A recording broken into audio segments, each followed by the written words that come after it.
Hola, mira qué interesante. Mira qué interesante. Una vez, 2 veces, 3 veces. Pero cuando te da de repente la idea de pensar en esa 1, en ese 2 y en ese tercer vez, de lo que sea que estés pensando hacer o de lo que sea que estés haciendo. Pero a medida que se repite ese pensamiento o a medida que se repite ese hecho, a vos te da por pensarlo. Y cuando lo pensás, a veces lo analizás de tal manera que empleas bien todos tus sentidos y que en cada parte de eso que analizás le ves un detalle nuevo. Es como observar siempre la misma foto y siempre vas encontrándole un detalle nuevo. Por decirte un ejemplo, como se dice, ¿verdad? Bien, pero vamos a poner un ejemplo. El ejemplo.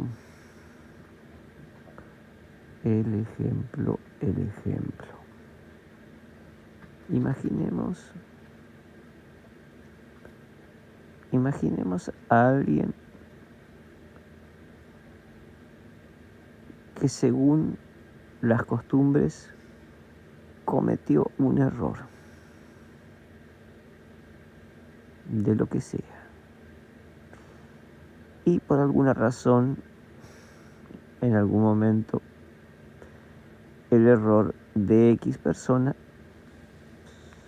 lo sabe más de él y de 2 o de 3 personas. Y de repente, esas 3 o más personas comentan sobre el error de X, de la persona X. Y sobre el error, los que lo van comentando y se lo van pasando uno al otro y todos van teniendo opiniones en cuanto a eso, llega justo la opinión a uno de ellos que dice: pero un momento, vamos a pensar un poco más, dice esa persona. De casualidad la persona dice: vamos a ponernos en lugar de la persona X que supuestamente comete un error. Dice: vamos a ponernos en lugar de él. ¿Por qué uno puede cometer un error? Imaginemos que el error va conduciendo y la persona por una reacción nada más, va conduciendo por una carretera en donde no hay mucha luz, en una noche donde no hay mucha luz, pero él tiene luz en su vehículo. Y a él le parece que la luz podría ayudarlo, pero sería lo mismo porque por la velocidad que va, por más luz que tengas, aunque fuese de día, por la velocidad que vas, los objetos o las cosas que vienen hacia vos, no tendrías tiempo a reaccionar. Piensa. Y de repente ve que se da un ave que venía volando, que no se habrá dado cuenta el ave, no lo vio o algo, pero se dio contra el parabrisas. El ave se dio contra el parabrisas. No se sabe si el ave se dio contra el parabrisas por la velocidad que venía el auto o el ave venía también rápido. Creo que cualquiera de los dos, tanto el que conducía como el ave, vieron un aproximamiento y no se sabe si unos metros antes o unos segundos antes de colisionar. Lo único que se sabe es que en este caso le pusieron como que él cometió el error, que el accidente fue que él se asustó y que giró y que el auto dio unas vueltas porque él no se dio cuenta lo que era, y supuestamente le pusieron como que la culpa fue de él porque iba muy rápido. Pero por más lento que vayas, aunque vos vayas a 5 kilómetros por hora y el AVE va a ponerle una velocidad, viene a 45, cualquiera diría que la colisión fue por culpa del auto, o podría ser del AVE también.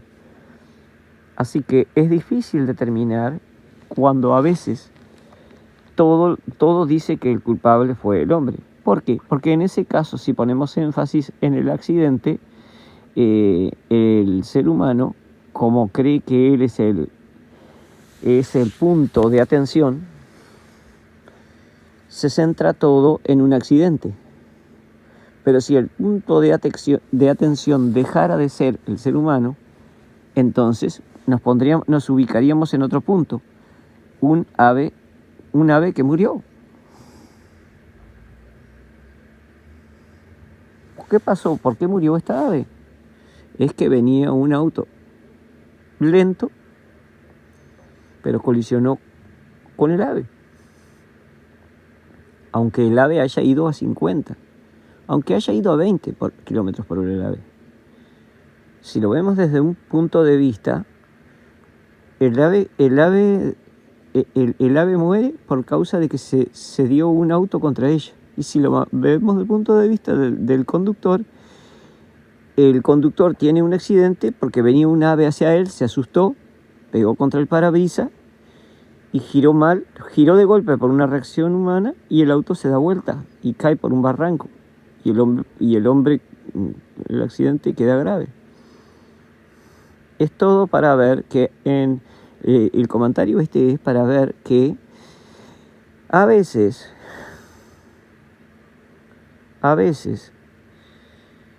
ese tal objeto de culpa precisa de otra parte externa. Ese objeto de culpa precisa de otra parte externa para que esa culpa sea posible.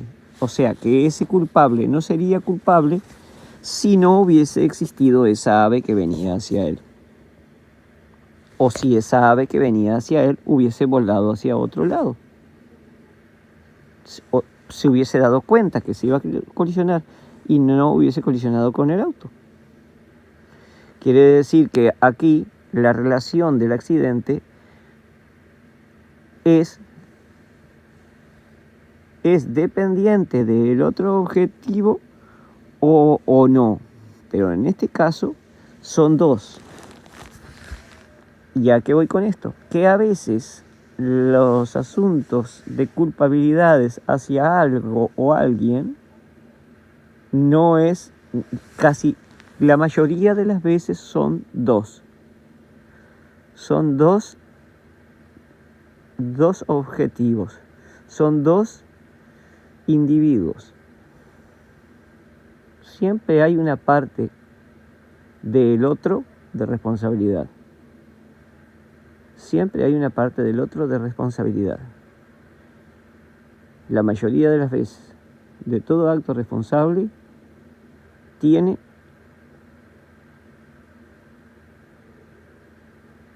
parte otro individuo. Lo que a veces les dicen complicidad. Hay hechos, hay faltas y hay faltas que se cometen que son hechas en complicidad.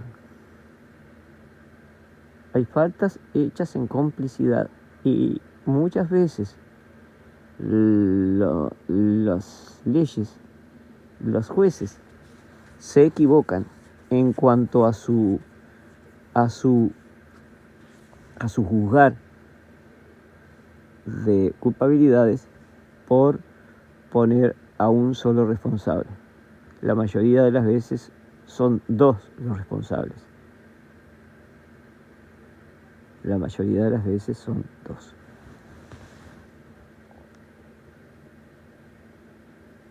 El número 2 está relacionado a muchas cosas. Por algo el ser humano tiene dos ojos. Por algo los que dicen ser animales tienen dos orejas, dos pies, dos patas, también dos ojos, ¿verdad? El número 2 se ha repetido en muchas cosas. Y el número 2 nos demuestra a nosotros mismos que la culpa no es solo de uno, siempre hay más de uno. La culpa no es de uno solo nunca, siempre hay más de uno, aunque sea un asunto de trauma, pero hubo otro que se ubicó en el tiempo anterior para que ese supuesto culpable esté ejecutando el hecho que sea una equivocación, sea lo que sea. Siempre hay dos, aunque el otro esté ubicado en distintas partes del tiempo, hay siempre dos.